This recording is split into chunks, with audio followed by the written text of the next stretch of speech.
Aloha and welcome to How to Work a Conference to Make It Work for You. I'm Catherine Fulford from the University of Hawaii, and with me is Adam Tanare Jr., my design assistant.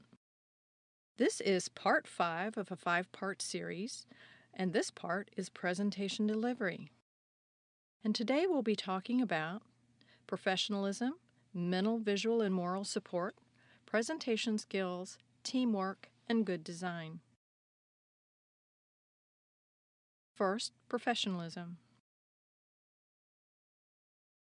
It's important that you create a professional impression, especially how you dress. You want to show your enthusiasm by making positive remarks. But also avoid making statements about being nervous. It just makes you more so and look less professional. In some cultures, it's appropriate to start a presentation by apologizing or downgrading yourself. But in this case, where you're making an international presentation, it's probably best not to. Mental, visual, and moral support. One of the things that I like to do before I make a presentation is to use self-hypnosis. That is, when you wake up in the morning, your brain is actually in that state. And so what you can do is you can actually visualize yourself making your presentation and being successful. This is something professional athletes use. So what you want to do is visualize your success. Don't visualize any problems or challenges. Rather than trying to be myself, I try being somebody else. In other words, I think of somebody who's a fantastic role model for me, somebody that I admire, and I think, I'm going to be that person. Another thing is to visualize each point rather than having a lot of talking without changing visuals. In this way, rather than the audience focusing on you, they're focusing on the screen.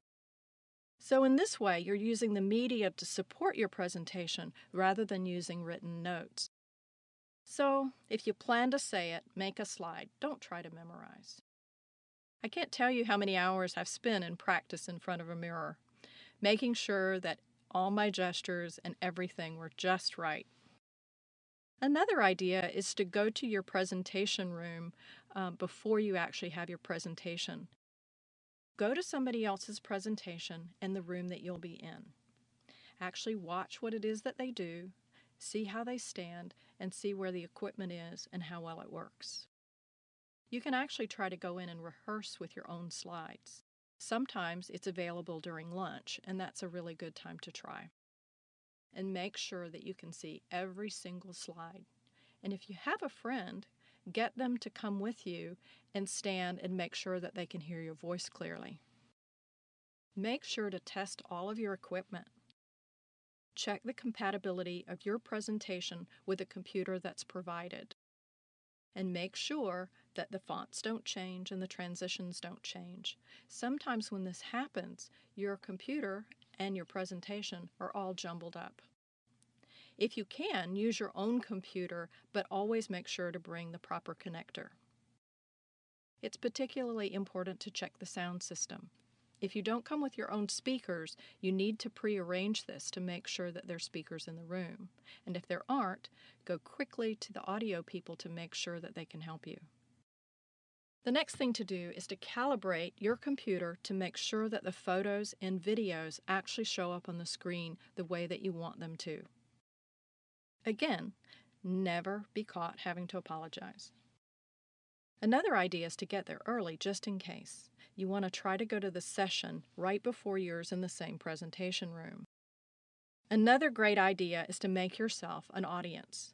Invite others whose work you think is related to yours. So if you've been to sessions whose work is interesting, go up to the front, tell them you're making a similar presentation the next day, and ask them to come. Another idea is to bring friends. It's much nicer to present in front of other people than an empty room. And then once you're finished, bask in the glory. Learn from your mistakes, but emphasize the positive. But always take pictures. Have people take pictures of your presentation because you'll be using those later. Delivery. You really want to try to learn good delivery techniques. If you don't know what I mean by this, you might try going to a voice class or try your local Toastmasters organization to learn how to speak well. One of the things that you really want to do is to make your voice exciting and dynamic, but also pleasant. You want to make sure that everyone in the room can hear you. There's a technique called throwing your voice. In other words, rather than yelling, what you want to do is to try to fill the room with your voice. You want to make your presentation physically dynamic and interesting. The best way to do that is to stand up when you deliver. Your voice is better, and you have more interaction with the group, and your body is more interactive. When you sit down, you really play that down, and it's a lot harder to present. Unfortunately, when you go into many rooms, they're set up for presenters to sit. So you have to make the decision consciously that you're not going to sit behind the desk, but you're going to be out in front of it. So that's another good reason for you to go to that room early and take a look and see what you would do. Be careful when you're in the room, though, not to block the screen. I can't tell you how many people I've seen that end up rainbow-faced and casting shadows on their presentation screen. And this looks a little bit silly, I must say. It's a good idea to post your presentation slides on the AACE website ahead of time. A lot of people like to do this. It gives them sort of an advanced organizer before the presentation.